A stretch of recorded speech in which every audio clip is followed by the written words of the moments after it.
Alright guys, welcome back to the channel. Jared at 3Cs. Super exciting morning. We've been waiting for this for a long time, or at least Danny Fortner, one of my riders, he's been wanting a 250F forever.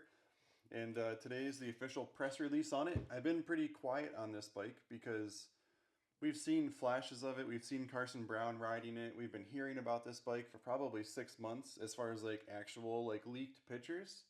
And actually we shared some of those pictures, but I didn't say anything because I don't know anything about it, or at least I didn't at the time. So there's a full press release. It's going to probably already on the beta website because we got the email at 6 o'clock this morning. It's now 9 o'clock. So I'm sure beta's already updated their consumer website as well. So I probably won't talk too much specifically about like the stats or the data or all the flashy stuff, right? I'm going to give you like Jared's opinion here at 3Cs because we do sell a ton of betas. Like to think beta, but we were the largest beta dealer in the first half of 2026. So thank you guys for helping us grow to be, and I say that just so you guys know that we're into the brand. I don't care. Like I don't even have the plaques hanging behind me.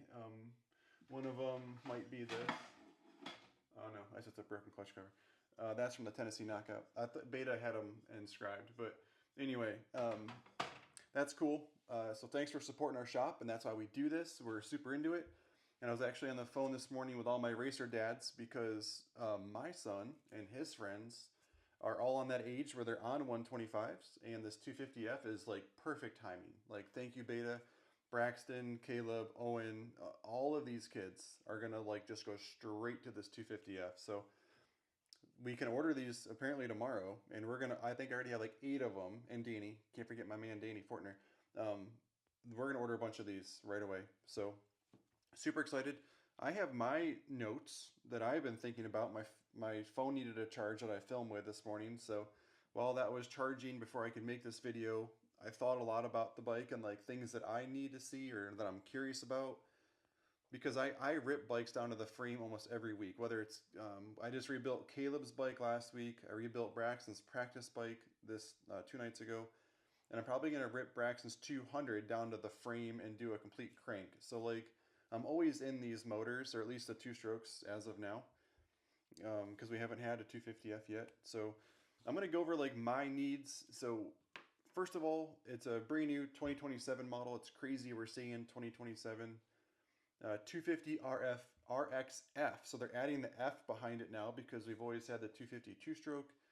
And I think like most like Honda, Kawasaki, Suzuki either add like the F or they get rid of it. They're constantly going back and forth. So they're adding the F in behind it, which is really cool. Looks like the bikes are going to be arriving in September. So that's really exciting.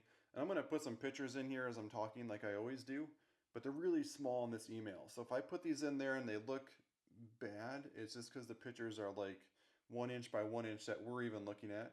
And that's where some of my questions are, is like I still can't even tell what I'm looking at here. So the first segment that I'm going to talk about is like Woods needs. Like, yes, this is a motocross bike. That's fantastic, but we don't have a huge motocross following, at least at our dealership. We're in like Western New York here. The Niowa series is huge. They get like 400 riders. This is off-road racing. And then A-Works gets like 400 riders. We're like kind of between these two off-road series. There's not a huge motocross series around us. So we want to convert these to Woods. And that's true with all the 250, the regular RX models, whether it was that new 350 2-stroke or the 250 2-stroke. We were converting these to Woods.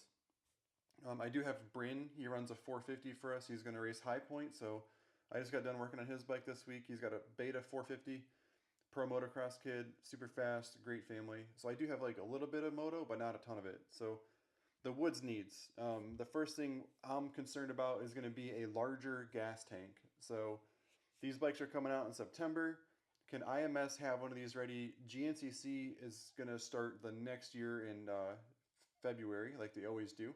I'm guessing. I haven't seen the schedule, but February is GNCC. So that gives IMS October, November, December, January, like 4-ish months to get us an IMS tank. I hope they can do it because they talk about the frame being a little bit smaller on this. And so like as a regular, can I put a 4-stroke IMS tank on it? I doubt it. Is the fuel pump all the same? Where's the fuel filter? Like, and that's part of my maintenance talk here. So I won't get too ahead of myself. And then Woods needs is fuel consumption. So these boys are all racing 125s right now, or 252 strokes, and we're adding a ton of fuel. Actually, Caleb, we stopped him twice in Ohio at Powerline Park. It was more our fault. We only put like a gallon and a half in his first pit stop. And I was like, man, he's winning. He's on the overall podium right now, and we just need to give him like another gallon. I didn't want him to get like 1 mile from the end of the race and he'd be sitting over there, and then there goes third place for the overall finish. So we actually pitted Caleb twice, and I think traditionally four strokes have much better fuel consumption. So very excited about that. We're going to be able to stop these kids one time only for sure. Can they run a 2 hour race though? Could they run 2 hours on a stock, like one 3.5 gallon tank of fuel? That'll be really cool. Cannot wait to film these things. As soon as we get one, my boy, or my, like all the boys, but Braxton, I'm gonna, hey, go ride this thing for 2 hours straight until it dies. Let's just see how far we can go on it. So IMS tank and fuel consumption are two big things for us. The suspension traditionally on these RX models has been extremely stiff. And that's okay. That's the whole point of the RX model. But woods racing, that's way too stiff. So when I sell a customer an RX for woods riding, I'm like, listen, you need to budget in your suspension. You just have to know that it's going to go to a suspension shop and get done. So suspension, IMS tank, and then obviously a skid plate. Looking at these pictures, there's no skid plates. I don't expect a skid plate. They don't come on the RX models. The next segment we'll talk about is the initial look. They went to a black frame. That's wild. Like I love the black rim look, always have. I don't think I've ever seen a beta other than somebody modding one as a black frame. It looks okay. It looks heavy. I don't know. And then they have the 2024 shrouds on the side still, or at least to me, those are the 24 shrouds. They're not like the race edition shrouds that cup in. So black frame is fine. We'll probably put like a full red side shroud on that to input 3C's graphics all over ours. And the last thing is that silencer, as far as initial looks huge. A really, really big silencer on this thing. So I'm sure FMF is already thinking about it. But in motocross, I think the decibel level is even being reduced more next year. So I watched a Racer X video 2 days ago. They were talking to Benny Bloss's mechanic. They were going over his whole bike. Maybe it's Oldenburg's. It might have been Oldenburg's mechanic. And they were talking about how like the same silencer can read different dB levels, and it's really nervous for all these factory teams. So I think these long silencers are on here because if you go to tech inspection at a national and you don't pass, you DNF for the day, and you got that whole semi, the mechanics, the riders, all your time and energy just for a decibel level. So the comment board's going to fill up that the silencer's too big, but like, listen, they're spending millions to be at the races. The last thing they need is a silencer noise to ruin it. So really cool. So that's my initial thought on the looks of it. I love the black rims. Black frame's okay. We're going to change the side shrouds. Exhaust looks kind of big. And then we'll kind of jump down into maintenance because that's me. I'm big on maintenance because that's what we do. And the first thing that I'm going to talk about is checking the valves. So we have a video on our channel of checking four-stroke valves. It's done really good. That video has got thousands and thousands of hours of watch time because it's a long, tedious process, and I think we explained it pretty good on how we did it. But looking at the pictures, and I don't know visualizing this for you guys, but the cams are facing the opposite way to me. So they're like, if you're sitting on the bike, the right-hand side looks like where the cam lobe is, and the chain, it looks like it's on the opposite side. Again, I'm speculating. I haven't seen a manual yet. And I think it's true because the cam chain tensioner is also on the right-hand side, on the front side of the motor. It's really weird. So totally different than a normal design in my mind. I should scroll down to confirm all this. Yeah, the timing chain looks like that's a cam chain tensioner right there on the front right side, and the cam lobes are definitely sticking up. So looks like the head's been spun around compared to like the 450. It's pretty crazy. I do notice right away that there are no coolant hoses on the right side of the motor. And I love that. So, because we have that hot exhaust coming out, coming down, and coming back around, and there's always been a coolant hose right next to that. So you have this mega hot exhaust, and the whole idea of the coolant hose is to cool the motor back down. So like, the worst thing for the two worlds is they're meeting. You got hot and cold, and you're trying to cool it down. So it looks like all of the entry and exit ports are on the left-hand side of that motor. That's huge. I'm super excited about that. You know, a stick isn't going to push that coolant hose into the exhaust and melt something. Plus, it should run cooler. So for all of us woods guys, we're in these super muddy race conditions. Can we keep the bike running cooler? That's going to be huge. And they talk about in their press release here, which I'm sure is on the website, how they did a ton of like computer flow data and analysis on keeping things cooler. So really cool for them to take the time to do that. Huge thing for me is this next talking point is the clutch. We are struggling with 125 clutches. I don't have any specifically sitting here. So Caleb, now keep in mind Caleb is coming off the Factory Futures KTM program. He's riding for us now. Super thankful for that. We put a new clutch in his bike every 2 races. Caleb gets 2 races per clutch pack. That's all we're getting out of him. And this is not the diaphragm clutch in the 125s. In the inner clutch basket, I don't have a bad one. I was going to show you the notches. Actually, I have pictures. The notches of the clutch basket at 10 hours. This is what Caleb's clutch looks like. I'll put the picture in here. So the diaphragm clutch I'm really excited about. If we could go from like 2 races to 7, I'm going to throw a number out there. That's huge. That's half a GNCC season. So if I could put 2 clutches in Caleb's bike and make it through a GNCC that year, that'd be incredible. So I'm really nervous about the clutch.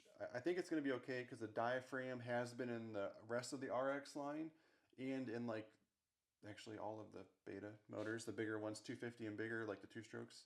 It's all been diaphragm. So I hope the clutches are good.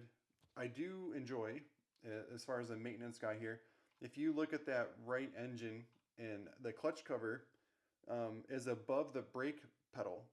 So typically in these 125s, I have to remove the rear brake pedal out of the way to get that clutch cover off. It looks like on this bike, I can just zing those 5 clutch cover bolts and pull that clutch cover straight off that side of that motor without removing the brake. So that'll save me another, I don't know, like 7 or 8 minutes because I do this like every 3 nights. So so like I'm really excited that that's going to be simpler, hopefully to get the clutch cover off.